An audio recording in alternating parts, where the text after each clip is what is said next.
On Sunday the 29th of October, Manchester United are home to Man City in what should be a very fiercely contested Manchester derby with a lot on the line for both sides. For Man United, it represents the opportunity to build on some recent results even if the performances haven't been there to match, and to prove to people that they can still be something of a force as the season goes on.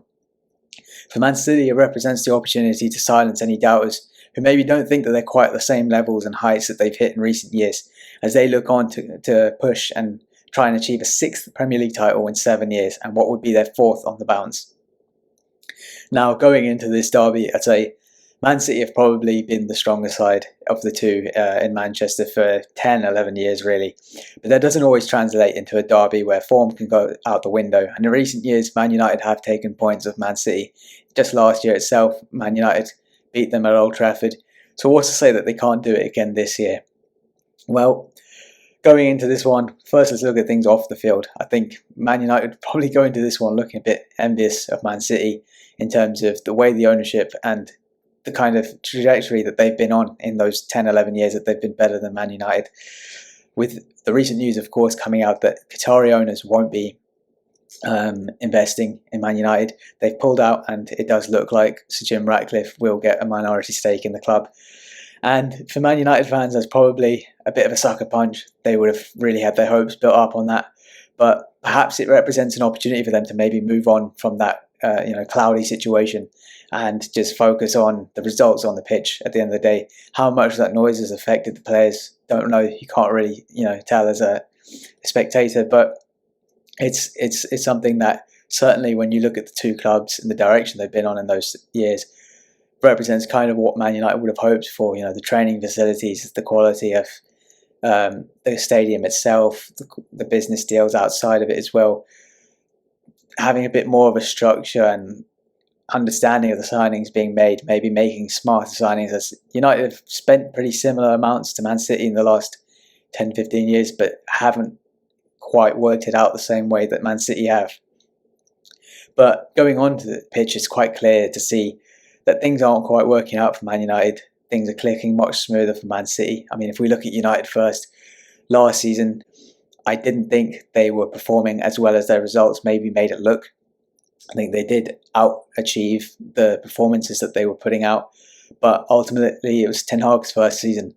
I think it was pretty fair for them to be a bit more results-focused and let the performances come and let the style come into play as he built the squad and as they grew in confidence, having had an awful season just before that. So, slack can be cut to them for last season's performances. They did get a top 3 finish at the end of the day and win a League Cup. But the expectation for them was to then build on that this season. They maybe wouldn't have been ready for a title race, but they started the season really, really poorly. And the last 3-4 results, I think they've now won 3 in a row against Brentford, Sheffield United, and against Copenhagen in the Champions League. But they've all papered over the cracks really, because the performances have still not been there for them. The issue for Man United is, of course, key players just not hitting the levels. Rashford had an exceptional season last year in terms of his goal output, but he's looked a shell of that this season. Casemiro, a very reliable player for them, currently out injured, but even before that injury, he was not doing the job, and they've had to go back to that kind of double pivot that we haven't seen since they had Fred McTominay playing that, and Man United fans will tell you that is not something they enjoyed. So Bruno Fernandes as well, captain, often comes into question by United fans. Is he consistent enough? Is he doing the right things? Is he leading the squad the right way? So many question marks over them. Andre Onana, another big name that comes to mind. Poor performances from him. He was brought in to replace De Gea and to supposedly fix their goalkeeping issues because he's more confident on the ball. But he's let in some absolute howlers. And hey, just on Wednesday or Tuesday, was it, against Copenhagen, he saves a penalty right at the death. So who knows, maybe that does his confidence a world of good. But for Man United, it's quite clear a lot of things aren't quite clicking into gear, and there's going to come a point where the honeymoon phase, if it's not already over, finishes with Ten Hag and questions are directed at him. He's made a lot of the signings he wants. He's got Anthony, he's got Mount, he's got Amrabat in as well, albeit on loan at the moment, but potentially permanent signing on the cards. Lisandro Martinez, Onana, Rasmus Højlund up top, who, to be fair to him, has been playing quite well for Man United since he's come in.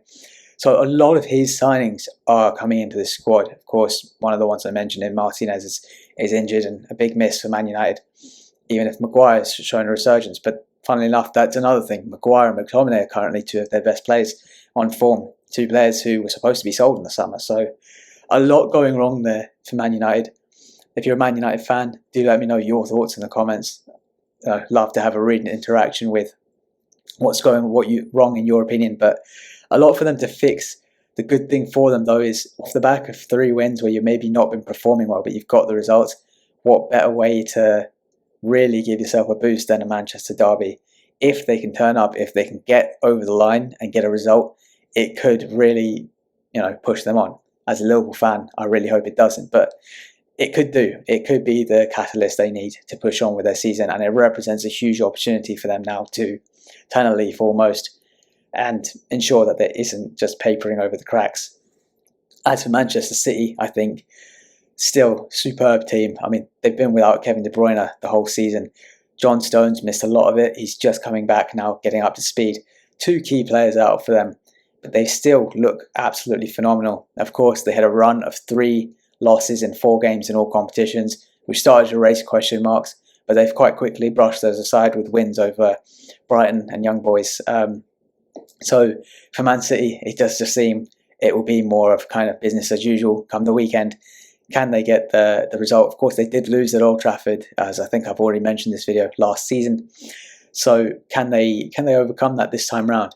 As a Liverpool fan, obviously, I'll be hoping for a draw between the two of them. But for Man City, they've just got to get through the kind of, the atmosphere of the game.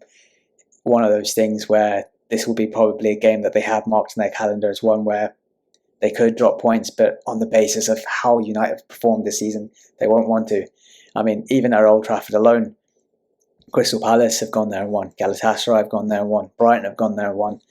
It can be done by much lesser teams, clearly. So Man City will be going into this one going for the win. And I guess that kind of brings me on to, looking at maybe team selection. How is that going to play into this? Because for a big part, Pep's gone with the kind of 3-2-4-1 for Man City.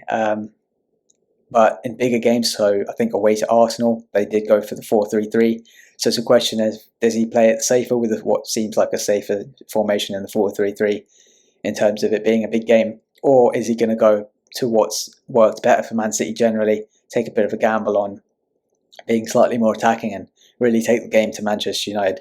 So interesting dilemma there really in terms of what City lineup we'll see, but one we'll find out come Sunday, of course. And I think when you look at the sides as well, you look at the gulf between the two teams.